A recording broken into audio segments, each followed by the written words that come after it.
may gobyerno na sa lungsod ng Maynila. Hindi na siya MIA or what you call missing in action.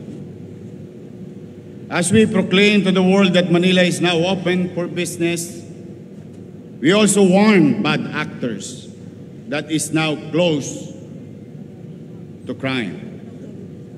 Hindi tayo unlad kung walang pakundangan ng paglabag ng mga batas, lalo na sa ginagawang tanghaling tapat sa gitna ng karamihan.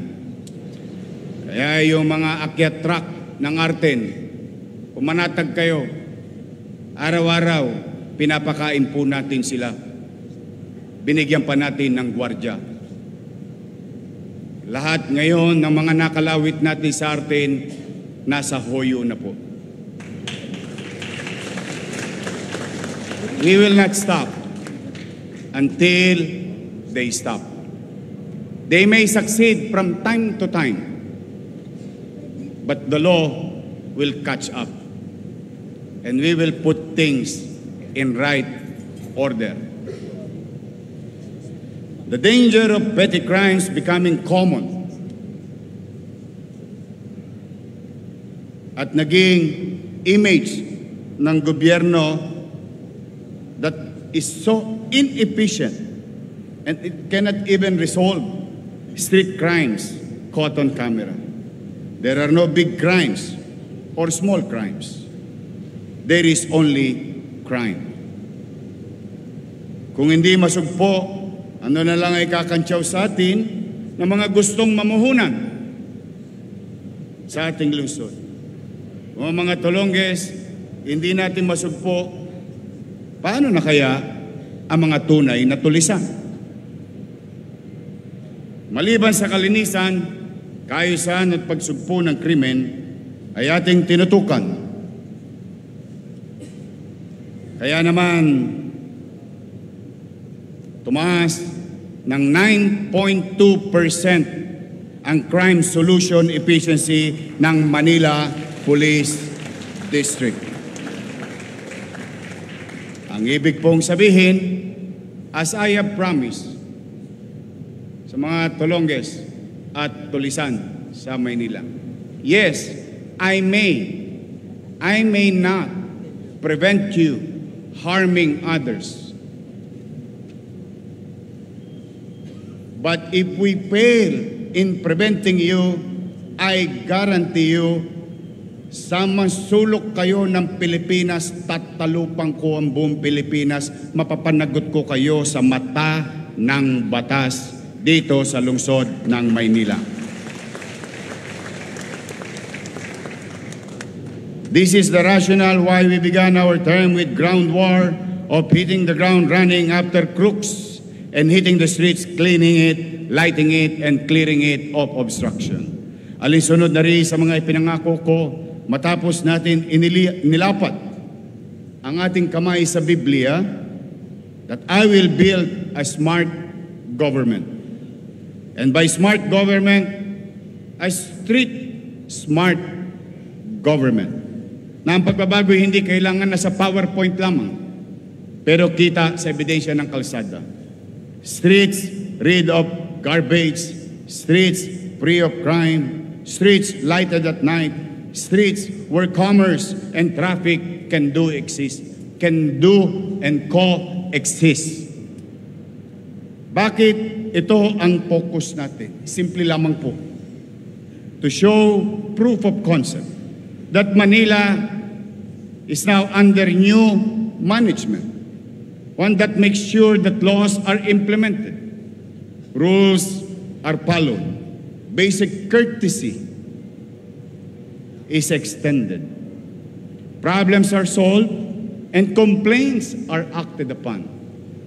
On this, I walk the talk, we walk the talk on the city streets. Ang tore ng City Hall ay hindi ivory tower ng alkalde nyo. Ang alkalde ay nasa lansangan, hindi nakaposas sa kanyang upuan. Mahigit 500 ang ating outside engagement mula Hunyo at 30 ng mananghali hanggang Oktubre 7 ng taong ito. Hindi kasama ang mga impromptu o madaliang inspeksyon sa kalye, sa estero at bangketa. Mayorship is also an outdoor sport. I cannot push for more change if I am a desk-bound pencil pusher or always behind the laptop screen. To inspire the people, we must lead by example, not simply to exhort or encourage from the rear, but be there out on the front. A viable leadership is the one that is visible. Tulad ng naganap, makailan lamang noong September 21. Nasaksiyan natin na maaaring maligaw ang kabataan ng ating lungsod, ng ating bayan sa pagmamanipula ng mga political interest ng ilan lamang. With that, those kids, and I pity the parents, with all honesty, I, for one, as a parent,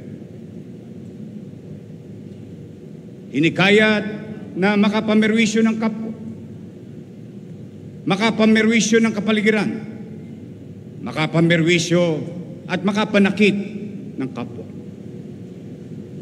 Nakalulungkot isipin, isang pamilya ng bata ang nangungulila ngayon sa kanyang 15 anyos na anak.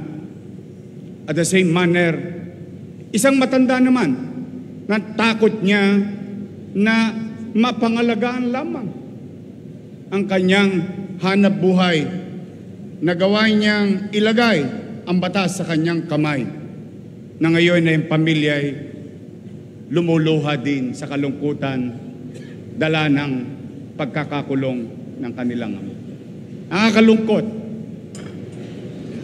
There is too many noise. Hindi pa ba tayo nabibingi? That's why we in the city of Manila, we let them investigate. We let them do their job. And we, as elected officials, must do our job and obligations to the people of Manila. Kaya lahat ng dinistorbo, lahat ng ginulo, when Andres and I, Kenneth and I, that night, with Dennis, Biahe, and some others, I told them, bakit naman tayo ginanito sa Maynila? Hindi naman natin pinagdadamot sa kanino man na maipahayag nila ang kanilang damdamin o pagkadismaya. Bakit kailangan pang idamay ang stoplight? Kung mapapansin mo sa mga batang yaon, yung iba doon, mas may pakinabang pang stoplight kaysa sa kanila. Kaya sabi ko, the people of Manila doesn't deserve this. We don't deserve it. You paid for it. And I told them, that same night, walang matutulog. Andres, maghanap ka ng mahinga mong pintura. Kenneth, lahat ng truck na available. Gusto ko gumising bukas ng umaga ang mga tagalungsod ng Maynila. Bago sila natulog, nalulungkot sila sa katayuang pisikal ng ating lungsod sa ginawa ng mga dumako dito sa Maynila. Gusto kong gumising sila para lang silang binangungot at nagising na parang walang nangyari.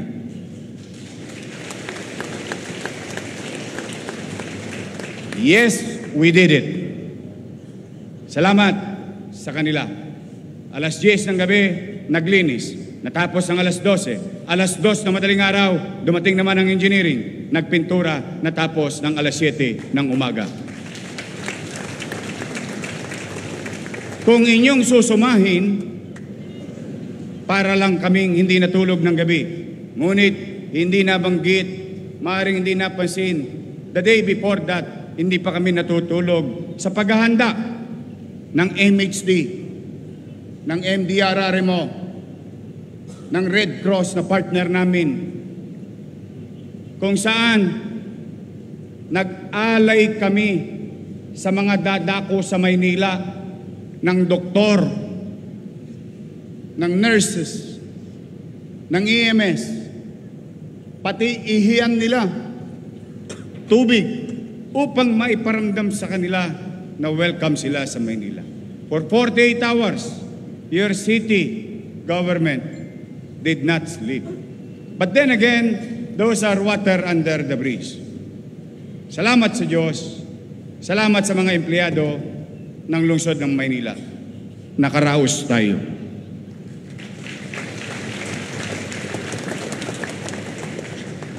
Ngunit hindi lang pag-aari ng bayan ang nasira.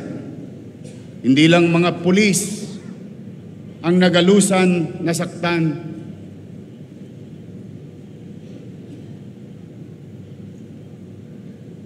Ang mga damdamin ng mga magulang sa pag-aalala nila kung ano sasapitin ng kanilang mga anak na naligaw ng landas. Kaya, anyway, way forward. I hope marinig to na mga kabi-kabilang parte ng politika. Iba't ibang kulay ng politika. Welcome po kayo sa Maynila.